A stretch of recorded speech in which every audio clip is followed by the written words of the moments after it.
Hello everyone. तो आज हम लोग सीखने वाले हैं डेली यूज इंग्लिश वर्ड्स में हेयर से बनने वाले नए नए एडवर्ब्स और उसकी मीनिंग्स। तो देखिए, ये जो आपको वर्ड्स आपके सामने दिखाई दे रहे हैं, ये सारे वर्ड्स की मीनिंग आपको नहीं पता होती है, जिसकी वजह से आपका ट्रांसलेशन नहीं हो पाता है। आप इंग्लिश स्पीकिंग नहीं कर पाते हैं, मतलब कोई ट्रांसलेशन है आप नहीं कर पा रहे हैं। आप कोई इंग्लिश स्पीकिंग में कोई आप सेंटेंस बोलना चाहते हैं, नहीं बोल पाते, क्योंकि ये सब वर्ड्स आपको क्या कर देते हैं, रोक लेते हैं, क्योंकि आपको इसकी मीनिंग नहीं पता होती। तो आज हम इसकी मीनिंग को सीखेंगे और साथ ही साथ ये भी जानेंगे कि इन वर्डों का निर्माण कैसे हुआ है। तो ठीक है, देखिए सबसे पहले क्या है, ये जो हेयर है, ठीक है, हेयर। तो हेयर जो है ये खुद एक एडवर्ब्स है, ठीक है, हेयर एक खुद एडवर्ब्स है और इसी हेयर के ये जो आपका जितना भी यहाँ पर वर्ड्स है वो सब हेयर से बना हुआ है। तो हेयर एक खुद एडवर्ब्स है और इसके साथ साथ कोई प्रीपोजिशन या कोई एडवर्ब्स मिल करके नया एक दूसरा एडवर्ब्स बना रहा है, जिसकी मीनिंग ये है। तो ध्यान से समझिए फिर से, हेयर खुद एक एडवर्ब होता है, ये खुद एक एडवर्ब है।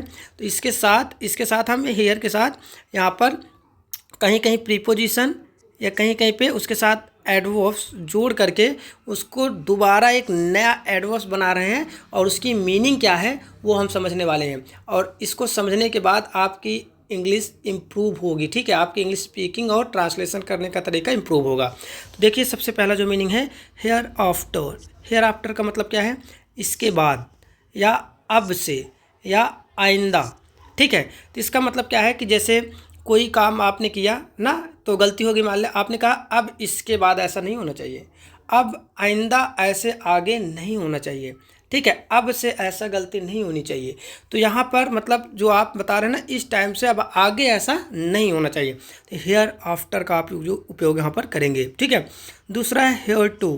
हेयर टू का मतलब क्या है, यहाँ तक, इसके साथ साथ या इससे या इसको, ठीक है। हेयर टू का मतलब होता है यहाँ तक, मतलब अब तक, ठीक है, यहाँ अब तक, ठीक है। इसके साथ साथ मतलब जैसे मान लीजिए आपने पेपर दिया है, पेपर ना उसके पीछे एक और कॉपी जोड़ दिया साथ साथ में, तो आपने कहा इसके साथ साथ ये भी है। तो इसका मतलब क्या होता है, हेयर टू, ठीक है। इसे आपने कहा ना, इसे भी साथ ले जाओ, तो साथ में इसको भी ले जाओ, तो एक साथ जोड़ने के सेंस में आता है हेयर टू, ठीक है। फिर क्या है तीसरा, ध्यान दीजिएगा, यहाँ पर जो हेयर लगा है, हेयर, इसके साथ यहाँ पर टू, ठीक है, प्रीपोजिशन या एडवर्ब जोड़ करके ये खुद एक नया एडवर्ब्स बना रहा है, ठीक है। और हेयर खुद एक एडवर्ब्स है। देखिए, हेयर इन।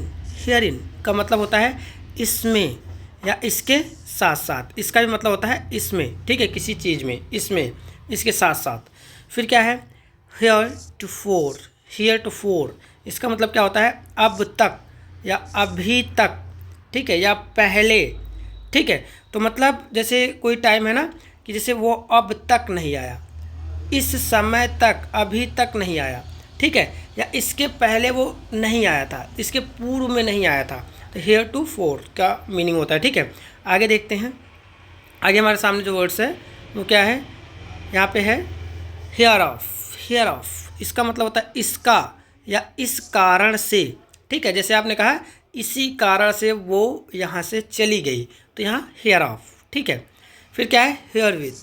हेयर विथ का मतलब क्या है, के जरिए या इसके साथ। जैसे आपने कहा लाइट के जरिए ना, तार के जरिए लाइट आती है, हेयर विथ, हेयर विथ, ठीक है, इसके साथ आती है, ठीक है, या के साथ। दूसरा क्या है, हेयर एट। हेयर एट का मतलब क्या होता है, यहाँ, इस स्थान पर, इस जगह पर, ठीक है। जैसे आपने कहा यहाँ पर मैं अब दोबारा नहीं आऊँगा, यहीं इसी स्थान पर, ठीक है। तो यहाँ पर हेयर एट। हेयर बाय, इसके द्वारा। हेयर अबाउट, यहाँ पास में, ठीक है, कोई चीज़ पास में ना, जैसे आपने कहा यहाँ पास में तालाब है, ठीक है, देयर इज़ अ पॉन्ड, ठीक है। हेयर अबाउट, यहाँ पास में क्या है, तालाब है, इस तरीके से मीनिंग है। Hair on. हेयर ऑन का मतलब होता है यहाँ से, इस पर या इसके बाद ना, इसके बाद, यहाँ से, इस स्थान से या इस जगह से, तो इसकी मीनिंग ये है। तो देखिए, अगर आप इसकी इंग्लिश जान लेते हैं ना, तो आपका जो ट्रांसलेशन करना है या रीडिंग है उसमें बहुत जगहों पर ये आता है। या आप इंग्लिश स्पीकिंग करते वक्त ऐसे वर्ड्स का इस्तेमाल जब होता है हिंदी में, तो आप ना उसको स्पीक नहीं कर पाते, भूल जाना, क्योंकि आपको उसकी मीनिंग नहीं पता होती। तो आप इसको सीखिए और अपने इंग्लिश स्पीकिंग को, ट्रांसलेशन को, ठीक है, और इंग्लिश को अपने और इम्प्रूव करिए। तो अगर आपको वीडियो पसंद आया हो तो लाइक करिए, ज़्यादा से ज़्यादा लोगों के पास शेयर करिए, ठीक है। जिसको ज़रूरत है इन सब चीज़ों की, ठीक है, अपने फ्रेंड्स अपने रिलेशंस में, ठीक है। और चैनल पर नया है तो सब्सक्राइब करिए, क्योंकि हम लोग इसी से रिलेटेड आपको वीडियो प्रोवाइड करते रहते हैं, ठीक है। मिलते हैं नेक्स्ट वीडियो में, तब तक के लिए धन्यवाद।